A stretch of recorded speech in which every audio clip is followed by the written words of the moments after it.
Bonjour, j'ai le plaisir de vous présenter mon quatrième tuto portant sur la digitalisation des apprentissages. Je m'appelle Jean van der Spelden, je suis consultant et je travaille sur les quatre axes apprenance, FOAD, numérique et territoire. Voici donc le titre de ce quatrième tuto, de la digitalisation des apprentissages, quatre axes en résonance pour innover, innover avec le nouveau cadre réglementaire qui va nous permettre de travailler sur le développement des formations digitales, dites FOAD dans le cadre réglementaire, ou formation multimodale, ou formation tout au long de la vie. Et donc, je vais passer de la formation à l'apprentissage digitalisé en prenant en compte cette nouvelle donne où avant on était obligé d'aller dans un lieu pour se former. C'était la formation traditionnelle, l'espace qui dominait, alors qu'aujourd'hui, à Internet, grâce à la connexion, grâce à la digitalisation, je vais pouvoir bénéficier d'un espace-temps beaucoup plus souple. Je passe du concept de formation au concept d'apprenance, où se former, c'est beaucoup plus facile, et former consiste à accompagner les apprenants dans des nouveaux écosystèmes d'apprentissage. Et donc, c'est dans ce contexte-là que je vous propose de travailler sur la digitalisation pour développer des parcours de formation ouverts et à distance. La première piste que je vous propose, c'est de raisonner sur la digitalisation des contenus, qui est une piste extrêmement importante. On va digitaliser des contenus sous forme de didacticiels, sous forme de tutos, sous forme de serious games, sous forme de sites, de blogs, etc.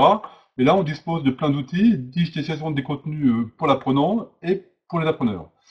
On a donc plein d'outils à notre disposition qui vont nous permettre d'équilibrer les supports papier et les supports numériques.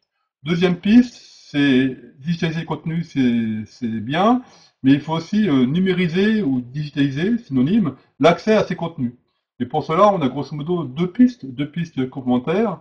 Une première piste consiste à travailler avec des plateformes de téléformation, LMS en numérique, ou bien de travailler sur la position des ressources sur le cloud computing. Je pense en particulier aux outils de type Web 2.0, la famille des outils de Framasoft, la famille des outils de Google, mais aussi des outils comme Prezi, MindMaster, Linoit ou autres, qui vont nous permettre de partager l'accès et le contenu via le réseau Internet. Troisième piste complémentaire, pas de formation sans accompagnement.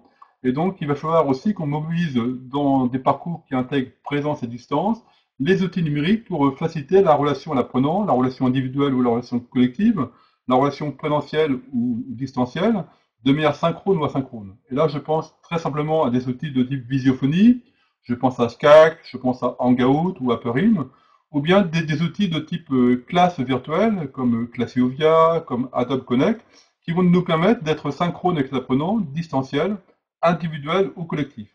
La digitalisation de la relation à l'apprenant peut aussi être portée par les outils de type réseaux sociaux numériques, je pense en particulier à Messenger ou autres. Quatrième et dernière piste importante pour la digitalisation, c'est prendre en compte la nouvelle donne réglementaire, où si on travaille avec des apprenants qui alternent présence et distance, on va travailler sur la traçabilité des activités, puisqu'on passe du concept de présence au concept d'assiduité. Et pour prouver l'assiduité aux financeurs, la réalité du parcours, on va devoir apporter des preuves des différentes activités que l'apprenant va dérouler. Et cette assiduité repose sur des activités de production, des activités d'évaluation ou des activités d'interaction. Voilà les quatre pistes que je vous propose pour mettre à bien un projet pédagogique d'un parcours FOAD. Petit clin d'œil au passage sur l'équilibre entre le numérique et le papier pour vous donner quatre références qui vont nous permettre de travailler sur ces quatre pistes.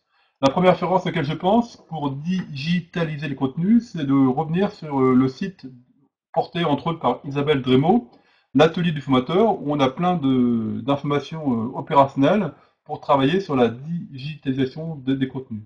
Deuxième site de référence pour travailler sur la digitalisation de l'accès au contenu, je vous invite à aller sur le site du FFOD pour, entre autres, télécharger gratuitement le guide 2018 des LMS, qui est donc une porte d'entrée intéressante sur la digitalisation de l'accès à la formation. Troisième ressource sur la digitalisation de la relation à l'apprenant, je pense au blog TAD de Jacques Rodet qui tient à jour toute une réflexion et toute une action sur comment les apprenants peuvent bénéficier d'un tutorat adéquat dans l'accompagnement à distance. Et enfin, quatrième ressource, le site professionnel de votre serviteur, où j'ai rassemblé dans la rubrique Réforme 2018 les 4 décrets FOAD qui vont nous permettre de travailler sur la traçabilité des activités proposées par le nouveau cadre réglementaire. Voilà, le développement des formations ouvertes à distance vont nous permettre de mettre en place des parcours multimodaux, de la diversité, de la pluralité, et seule notre imagination va être la limite. Et donc, le législateur a prévu qu'on puisse faire des parcours en fonction de l'intérêt des apprenants. Et donc, de la digitalisation des apprentissages, pour conclure, un petit clin d'œil à nos collègues de l'Université de Toulouse qui ont créé ce logo, où je déclare également ma flamme au parcours de type FOAD, une stratégie à 4 axes. 1. Digitaliser les contenus. 2. Digitaliser l'accès au contenu. 3.